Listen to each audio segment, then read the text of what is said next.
Assalamu alaikum wa rahmatullahi wa barakatuh, my dear viewers of IQRA TV and Real Talk program. Welcome back to this amazing program that we run for you. Remember, I've always said this, the program belongs to you, the viewers of IQRA TV. We'd not be able to do this program if it wasn't for you, who tell us some of the issues that affect you on a day-to-day basis, some of the issues you want to learn about, some of the issues you want us to talk about, some of the people you want us to bring to talk about what affects you on your day-to-day life, in your day-to-day life, around yourself and your communities. As such, today I have somebody who is unique in our structure of community, somebody that I've known for many, many years. And as I'm sure most of you may be aware, a few years ago the government changed the way policing was structured in terms of strategic management of the police service. And as such, they appointed police and crime commissioners in every county. We have 43 police forces in this country, and therefore we have 43 police and crime commissioners. The role of the police and crime commissioner is to make sure that they put together a strategic plan for their county to provide security and safety for the citizens of that county. So it's a very responsible position. The PCC, as in short as they're called, are not responsible for the day-to-day operational management of the police service, but they're there to provide an overview and set targets for the police to meet, which he then forwards on to the chief constable of the county and says, this is what we want you to do in order to make our communities safe. So today, if I'm wrong, he'll correct me, I'm really deeply honoured to have Mark Burns-Williamson. I was going to say a very long-standing friend, but I don't want to give my age away or his age away. I'm not bothered about my age. But I've known Mark since 1998 when he was a councillor at Wakefield Council. He very successfully stood for the role of the Police and Crime Commissioner for West Yorkshire, and he has been the Police and Crime Commissioner for Yorkshire for quite some time now. And he has done a really amazing job. Not all of us will agree with our police service, the way it's run, it's managed, the service that we provide, but he is responsible for the strategic management of the police service, and he produces an annual plan which says this is what we're going to do, and then he produces a review which says this is how we've done it. And both the police and the PCC are then inspected by HMIC, as it used to be called. It's now called something slightly different, which is the Her Majesty Inspectorate of Constabulary and Fire Services. FRS, Fire and Rescue Service, yeah. Yeah, I don't know why they've changed the name, but they amalgamated the Fire and Rescue Service. Mark, welcome to the program. Really glad to have you here. I mean, I'm not sure whether you've been here before on any of the local Muslim TV channels, but this is your opportunity to talk to our TV viewers. They come from all parts of the world. You are the Police and Crime Commissioner for West Yorkshire. How long have you held this post now?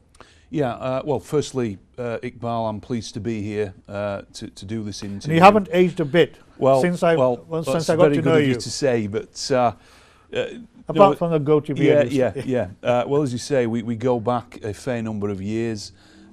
So I was elected into this role in 2012 when the government introduced this new system of governance to policing.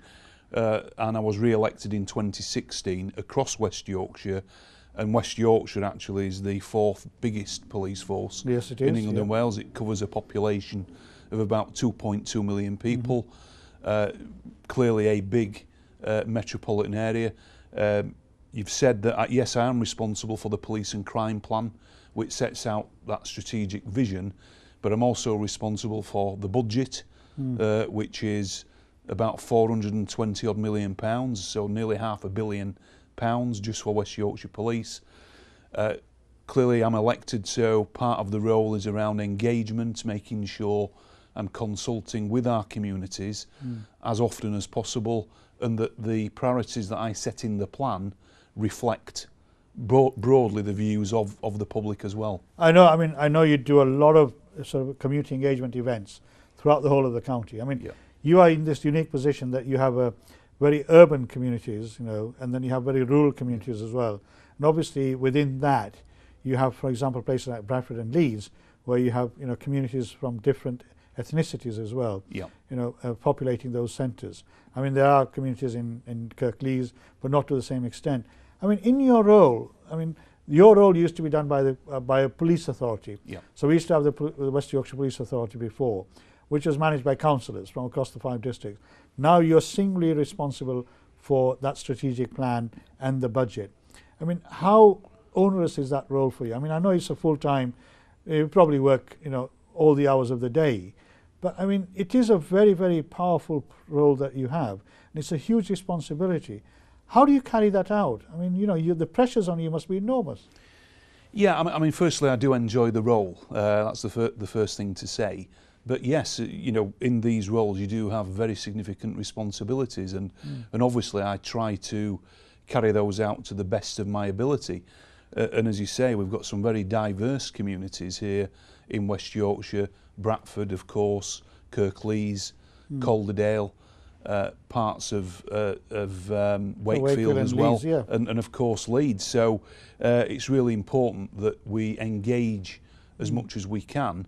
So I have an office and I have staff that work for me in the engagement team. I think the main difference between now and the police authority is that I am directly elected. So I think the visibility of the role. So you stood for election that everybody in West Yorkshire voted on? Yes. Right? Yeah. And you said, you got a mandate from that. Yeah. So, you've been elected democratically by the citizens of West Yorkshire. Yes. So you have a better mandate than I suppose the police authority had. Maybe, Yeah, and one argument could be made to that effect if they wanted to. Yeah, I mean the police authority was a 17-member committee with councillors from different areas, and that had its strengths because you clearly had a representation there, but it was a committee structure, and it took its time in terms of decision making and going through processes, whereas being elected directly, the visibility of the role is much higher, whereas the police authority was sort of below the radar a little bit. I think we have the ability to be more innovative. And so that gives you the opportunity to act quickly. Yes. Something happens, something develops, you can act very quickly. I mean, I was an advisor to the West Yorkshire Police Authority when it was in being. Yes. So I was officially appointed as an advisor to it, so I know how it worked. But obviously, like you say, committee systems take time, discussions have to be had, decisions have to be made, and they're not always made very quickly. So you're able to respond fairly quickly to some important issues. I mean, in your role working in this community, for example, in this area, with a very diverse population, you say, some of the challenges that you've come across, for example, bringing, I mean, we've had extreme right-wing organisations coming into our communities, and those challenges must be really difficult to manage and handle. How have you managed to do that? How have you worked with the communities and the chief constable, obviously, who plays a very important role in trying to navigate some of those complex issues? Yeah, and as you said earlier on, Iqbal, that the chief constable is responsible for that day-to-day operational management, and that's quite right, and that's protected in legislation.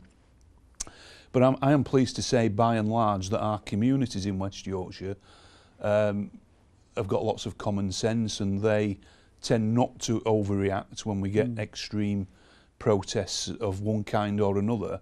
But of course it does put a lot of pressure on policing when these events occur, and at a time when austerity continues and government cuts continue. So it really doesn't help when we have sort of major demonstrations. How many officers have been lost over the last 10, 15 years in West Yorkshire? I mean, yeah, since 2010 we've lost roughly 2,000 police officers and staff. 2,000? Yeah. Good gracious. So £140 million or thereabouts taken out of our budget. Now, clearly that is very significant, and you cannot continue to do all of the things that you were doing before. So working with the Chief Constable and the Chief Officer team, we've had to look very carefully at where we invest our monies, and unfortunately things like neighbourhood policing, which are the visible aspects of policing, have taken a real hit in recent times. That we are slowly rebuilding that, but it will take time. I was going to come to that, because obviously communities feel safe when they see police officers on their street. I mean, I remember where I live, I used to see a police officer regularly, and it used to be virtually the same face for a long time. I mean, now you hardly ever see a police officer. The only time you see a police officer is something's happened somewhere and they patrol the area. I mean, obviously this is part of the authority that you're facing. You can't do anything about it, because government dictates to you about the number of police service officers you can have. But in terms of reassuring communities, for them, the only reassurance is, I see a police officer, I feel safe. How, what new ideas, new technological developments are you using to provide that quick response services to the communities, in the absence of police pounding the streets, as they used to say? Yeah. So going back 10 years or so, we did have a much larger presence, if you like, on the streets with the neighbourhood policing teams. We've now had the austerity, so we've had to reduce because of the numbers that we've lost. I've been able to raise some additional funding locally through what's called the police council tax. Right. So we have been recruiting now for the last 18 months or so, and you will gradually start to see more of a presence on our streets. But we're certainly going to get back to the numbers we were 10 years ago. But you're right around technology. So we now equip our officers with body-worn cameras, with handheld mobile devices, which means they can do much more of their work on the devices while staying out on patrol in our communities, so they don't always have to come back to a police station or a base. Things like ANPR, automatic number plate recognition systems, where some of our vehicles are equipped with these systems that identify criminals on the roads, basically. So a number of technological developments where we have been able to invest to enable our officers to do the best job they can. But of course, when we see cuts to other services, such as the health service in mental health or youth services, all these things impact on calls to the police. Right. And I think we're in danger of creating more numbers of young people who are not in education and who are effectively roaming our streets, causing problems. And there's a wider issue there around the education system and funding to things like youth services. Obviously, I mean, that's a huge different debate that we need to have around, what is happening with our young people and the lack of opportunities that young people have, both in terms of education and jobs, etc. Yeah. I mean, obviously, we see some of the after effects or the effects of that in our communities already at the moment, both in terms of inner city communities as well as in rural areas as well. I mean, deprivation in rural areas is also having huge impact on local communities as well. But coming back to policing, you say, you're raising more funds through the local precept, as they call it, the police precept, which is an add-on to the council tax. How many new police officers will you be able to deploy as a result of additional funding that you managed to recruit to have? Well, for example, so I set the latest budget back in February, March time of this year, and I raised an extra £12 on what's called a Band D council tax. Effectively, it was roughly an 8% rise in that council tax. So the headline figure there is that we will have an additional 150 or thereabouts police officers, office and staff. Right. So obviously we have PCSOs, they're police community support officers, who are part of our neighbourhood policing teams, but they're not fully sworn officers. And also things like digital investigators, who increasingly people live their lives through technology and online, and the skills required now within the service are changing. And we need people who are much more in tune with new technology. Right. Okay. Well, it's nice to hear that. Yeah. I mean, obviously the community would welcome any visible extra policing they can get, because that's what people want to, when they see a police officer, they feel safe and secure. But in terms of the communication and the links between, for example, the Muslim community in West Yorkshire and the West Yorkshire Police and your office, for example. Yeah. I mean, at the moment, from what I gather in my information, because we've seen a huge spike in anti-Muslim hate crime, particularly after Brexit, and that's a national spike we've seen. We've seen attacks on mosques, places of worship. We've seen attacks on individuals, particularly women who wear the hijab.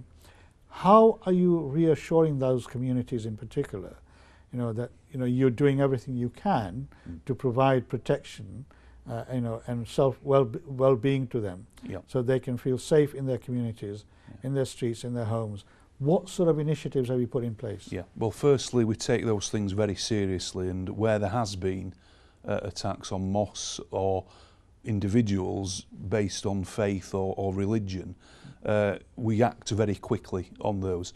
And I think because we do have good relationships with our local police, with councillors, MPs, community groups, and of course faith-based organisations, I think we have a reasonable network there to make sure we engage and put things in place to try and reassure people.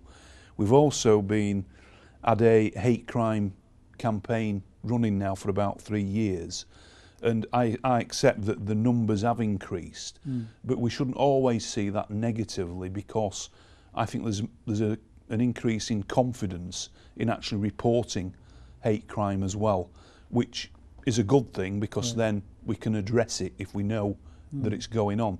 I've also established a number of victims hubs in all the districts in West Yorkshire, where people can go in person and talk to hate crime coordinators and support workers. Are these based in police stations? Or are they No, based no, outside they are police based. The hubs are separate from police stations, Are they? and they are open to anybody that wants to go in there and seek support. So they're third party. They are. So you're working with third party, what we call reporting centres, are you? Yes. Right. Yeah, and I've also developed something unique to West Yorkshire, which is an app in conjunction with an organisation called Stop8 UK, where you can download the app and it gives you lots of contact numbers, but you can actually film something if you want on the camera or by audio, or just simply do an online report to Stop8 UK, who are a third-party organisation.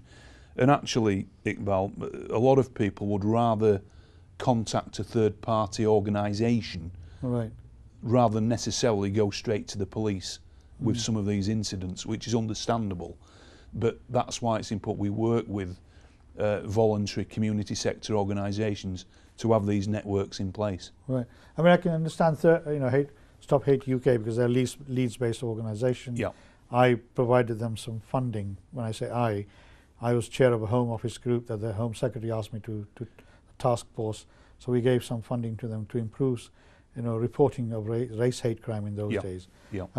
And the lessons we learned from that was that when people are the victims of a crime, and when they want to report it, they want to see what happens through the process. Yeah. And sometimes they want people to come back to them. Yeah. And one of the criticisms of the police was that the feedback, coming back to the victim and telling them what was going on, was a bit sort of lackluster in a way, that it wasn't very structurally organised. So do you think these third-party organisations have got, I mean, Stop Hate UK probably has, but have some of the other third-party organisations got that ability to keep constantly in touch with the victim, to keep them up to date as to what is happening with their case? Well, certainly I'm providing funding to some of these centres and organisations to do that. Right. Clearly, where a hate crime is recorded, then the police obviously have a responsibility then to follow that through and report back to the victim what the action has been. So we've also got what's called hate crime scrutiny panels in each of the districts as well, so that members of the community can actually scrutinise real cases. How do you recruit people onto that? We go out through our community networks to advertise that, if people want to join a scrutiny panel network, it's open. And do they need any special skills? I think it's helpful if they have got a bit of experience in community work and volunteering, but there are no specific qualifications as such now. Because I'm sure viewers will want to know, if they're interested, how these scrutiny panels work, or what their roles are, what their responsibility is. And I know, as Mark says, the scrutiny panels actually are people from the community who meet with the police and the CPS in some cases, and the CPS have their own hate crime scrutiny panels as well, to actually go through a particular case which has been reported to the police, to see whether the police have taken the appropriate action, at every individual step of the way. Is that correct? Yeah, it is, and we need to make it clear as well, Iqbal, that these are anonymised cases. Yes, they are. So, we respect the integrity of the information. But it's a really good process to make sure that we are learning the lessons where things don't go right. So, do West Yorkshire Police get everything right? No, they don't. But it's important that where things don't go as well as they should do, that we say so and we learn and move on from that. So HMIC, as I say, have just done a report, an inspection report on hate crime. And I know they went to a number of police forces. West Yorkshire was one of them. And Gwent has come out at the top as one of the best, having one of the best practice in terms of responding to hate crime. Yeah. In the police language, they call it gold standard. And I know West Yorkshire Police Force has been mentioned as well. Yeah. They're saying that you have a very good structure for engagement with communities, etc. But one of the things that they flagged up, and not necessarily around faith hate crime or race hate crime, was around disability as well. To say, all police forces are quite poor at responding to disability hate crime. Also, they're quite poor in the sense of some of the other hate crime areas as well. And one of the things that really was evident from that report was that police are not flagging up hate incidents or hate crimes when they're passing the information on to the CPS. And that is something of real concern to people around hate crime advocacy. So, how are you making sure that when the police officers receive a report for hate crime, that they actually, when they go and gather the evidence, when they find the evidence, and there's sufficient evidence to pass the file on to the CPS, that they actually flag it up that is a hate crime? Yeah. So the report you're referring to was a thematic report covering all police forces in England and Wales. Again, I'm pleased to say that West Yorkshire Police was highlighted in terms of some of the good practice. Yes, it was. Yeah. But there's no complacency. We know there is no room for complacency with this. And actually, we have done a lot of work with LGBT groups, disability groups, and I mentioned the Hate Hurts campaign that we've been running now for 3 years. And certainly through my office, I funded a number of those initiatives through the Safer Communities Fund, which is the proceeds of crime money. Yeah. So we're constantly looking at ways to ensure we follow through. And in relation to what you say about police officers, there's ongoing training for them to make sure that on our police systems, these things do get properly recorded and flagged if it goes into the CPS, for example. Yeah, we'll come back to that. We're going for a break. I hope, my dear friends, that you found the first part of this discussion interesting and illuminating. I know I am. I'm learning something new from Mark. As I say, Mark has got a huge responsibility, to keep our community safe, working in partnership with the Chief Constable and his team. Don't go away. We'll be back soon, inshallah. Take care. Assalamu alaikum wa rahmatullahi wa barakatuhu.